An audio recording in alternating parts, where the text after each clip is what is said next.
Colony cell की बैठक में 7 प्रस्ताव को मंजूरी, 5 को होल्ड पर रखा।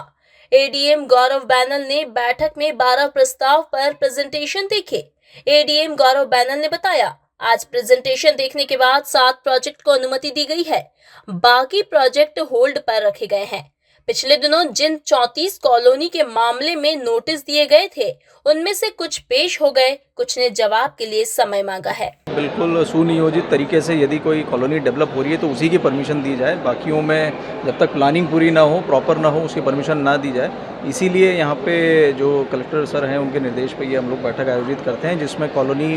जो डेवलपर्स होते हैं वो अपना पूरा प्लान बताते हैं, उनका टीएनसीपी लेआउट कैसा है, उनकी कॉलोनी का अप्रोच कैसा है, वहाँ पे एसटीपी की क्या व्यवस्था रहेगी, पीने के पानी की क्या व्यवस्था रहेगी, बिजली की क्या व्यवस्था रहेगी इत्यादि। तो ये सभी पैरामीटर्स जब सही पाए जाते हैं और ऐसा लगता है कि ये एक प्रॉपर प्लान्ड वे में कॉलोनी तैयार की जा रही है, तभी उसकी हम लोग परमिशन जारी करते हैं। तो ऐसे कुछ प्रस्तावों की यार प्रेजेंटेशंस थी, तो जिन प्रस्तावों की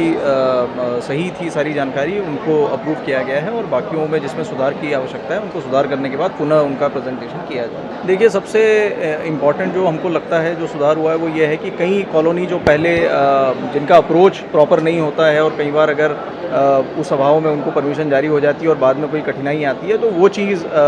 मुझे लगता है बिल्कुल रुक गई है। क्योंकि कहीं अगर कोई अप्रोच की समस्या है, कोई ऐसा है जहाँ पे कि अप्रोच नहीं बन सकती या रोड नहीं है और वहाँ पे कॉलोनी की परमिशन के लिए कोई आता है, तो ऐसी स्थिति में उसको हम लोग परमिशन नहीं देते हैं। तो ऐसे प्लॉट धारक फ्यूचर में प्रभावित ना हो, परेशान ना हो, जो ऐसी जगह पे अपना प्लॉट ले लें जहाँ पर कि कोई जाने की रोड नहीं है, प्रॉपर व्यवस्था नहीं है और बाद में उनको जन सुनवाई या अन्य माध्यमों में शिकायत करना पड़े, तो मुझे लगता है वो चीज़ पे रोक लग गई है। नहीं, बिल्कुल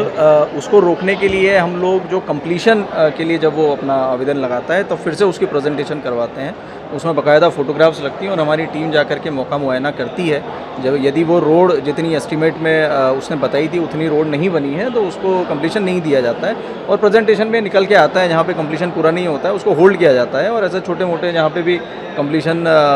पूरे होने में गुंजाइश रहती है उसको कंप्लीशन करने के बाद ही फिर दोबारा प्रेजेंटेशन करा के अनुमति दी जाती है। देखिए, तकरीबन 12 प्रेजेंटेशंस हुई थी, जिसमें से अभी 7 या 8 हुई हैं और बाकियों को होल्ड किया। देखिए, 34 केसेस में नोटिस जारी हुए हैं, जिसमें से कुछ केसेस में लोग उपस्थित हो गए हैं, जो कॉलोनाइज़र है या उनके प्रतिनिधि हैं वो उपस्थित हो गए हैं। अब उन्होंने जवाब के लिए समय मांगा है, जैसे ही उनके जवाब आ जाएंगे पक्ष समर्थन का उनको पूरा मौका दिया जाएगा, उसके पश्चात ही उसमें कोई विधिवत आदेश पारित किया जाएगा। तो जवाब आने की प्रतीक्षा है, जैसे जवाब आ जाएंगे उसमें विधिवत आदेश पारित किया जाएगा। कुछ केसेस में जिसमें नोटिस शामिल नहीं हो पाए उसमें दोबारा से नोटिस जारी हुए हैं। कुछ केसेस में लोगों द्वारा समय चाहा गया है तो सीपीसी की धाराओं के तहत उनको समय दिया जाता है और जैसे ही उनका समय पूरा होगा उसके बाद उसमें आगे आदेश किए जाएंगे।